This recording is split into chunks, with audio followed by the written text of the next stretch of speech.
The Apple Watch Ultra 3 is finally not here. But we got an Ultra 2 in satin black titanium, so I know MKBHD is going to be extremely happy. So in today's video, we're going to cover the biggest changes to the Ultra 2. First one is obviously color, getting the satin black titanium and what that means in terms of scratching, the outfits that we wear and how it impacts our day-to-day life. 2 is the software upgrades that are exclusive to the Ultras. 3 are the new bands and how they kind of look with this new satin black color. And 4 is why did Apple do this and why did we not get an Apple Watch Ultra 3? Now the first question that I had is the black going to scratch much easier than the natural titanium? And supposedly this is actually coated in something that actually makes it stronger than the Ultra 2. So really the only way to find out is to kind of scratch these together, but I'm not going to do that.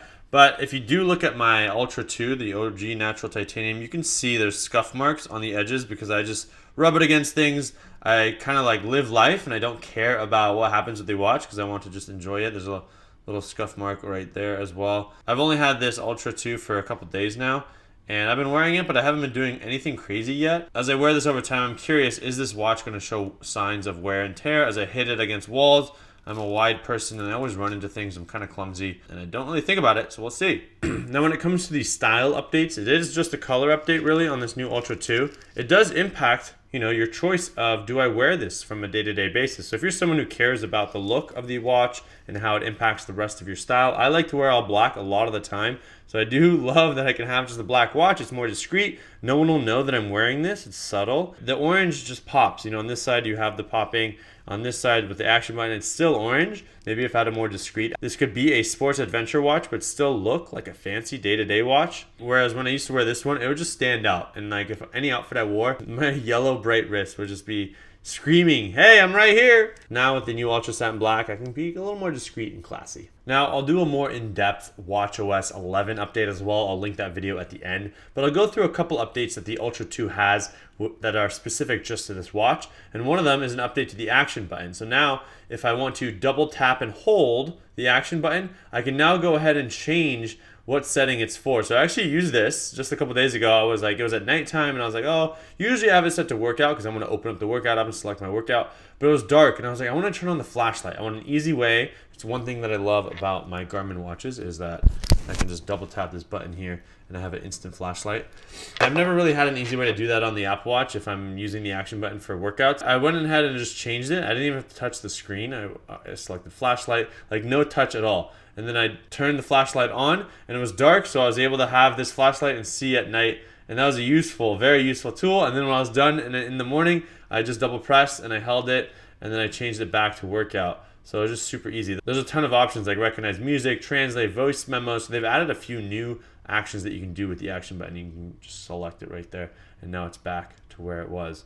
So I can open up my workouts. There's a new Vitals app, which is going to show you your overnight vitals from the past few nights. The sad thing about the Satin Black Ultra 2 versus the original, if you bought the original Ultra 2, you're going to get blood oxygen data.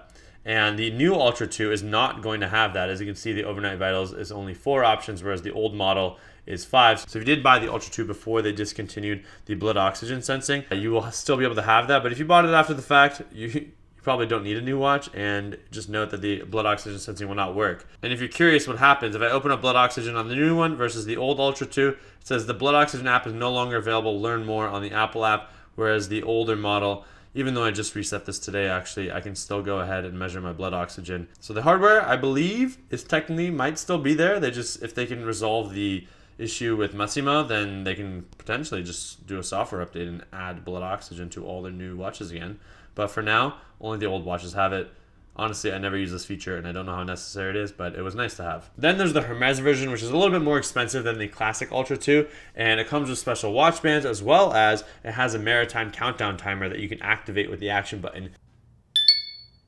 Both these Ultra 2s still have the S9 SIP, whereas the Series 10 has the new S10 SIP, and that processor is a bit more efficient, but you're still getting the same processing speeds on both watches. And it does allow the Ultra 2 as well as the Series 9 and Series 10 to run their new sleep apnea functions, which I'll talk about in my watchOS 11 video. The battery life is still the same.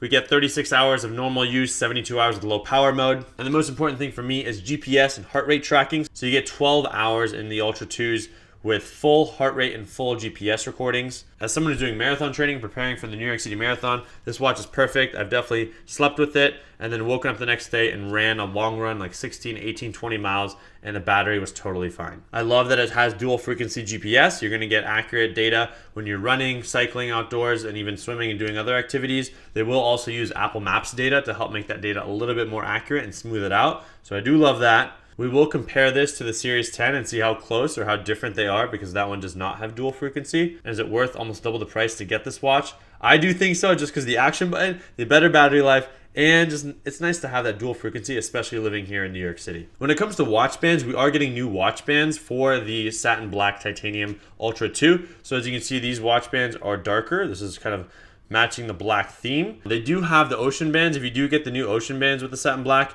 these pieces right here are actually going to be black as well to match the color of that Ultra. So I really am excited to see the all black with little black titanium ocean band. I would love to see that and test it out. I don't have that yet. I don't have that band, but I do want to get it and just see how it looks, because ocean bands are my favorite bands. I have the trail loop right here. This is great because you can easily change the size as you need. And it is all black, so you won't notice how dirty it gets, and you can easily let it dry. And it's super, super light. Then they also did release the titanium Milanese loop, which I'm excited about. That one, it was surprisingly light. It looks like it's supposed to be heavy and fancy, but you can actually go scuba diving with it. You can shower with it. It's non-corrosive.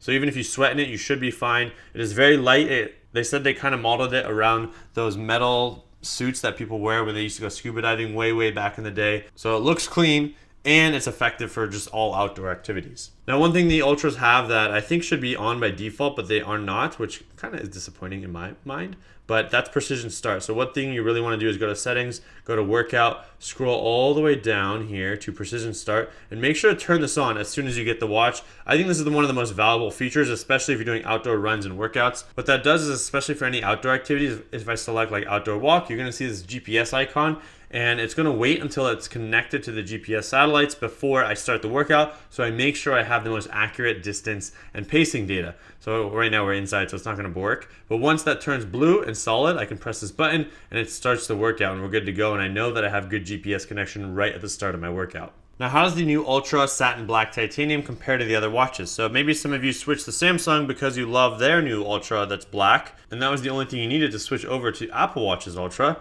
So now we do have this titanium. I do love the Apple's titanium finish more so than the Samsung. It kind of looks like plastic, whereas the Apple one just feels more premium and metal. They do have the black and orange combination. Their screens are just slightly different. One thing the Apple Watch will always have is just how smooth it is when I'm like swiping through stuff. It just feels natural. It feels real.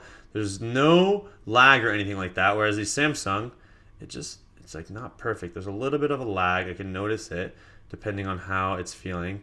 It works, but it's just not perfectly there. It just feels slightly off. Maybe it's just a few milliseconds different. And then when it comes to the Garmin Fenix 8, so look at the screens here. The Fenix 8, they're trying to add in more color, more smart features. They want to compete with the Apple Watch Ultras of the world. They've changed the buttons a little bit too. So now it's just brighter, it's more colorful. I do love on the Garmin Fenix watches that I can start, stop without having to touch the screen, whereas the Apple Watch Ultra does require some screen interventions for some activities.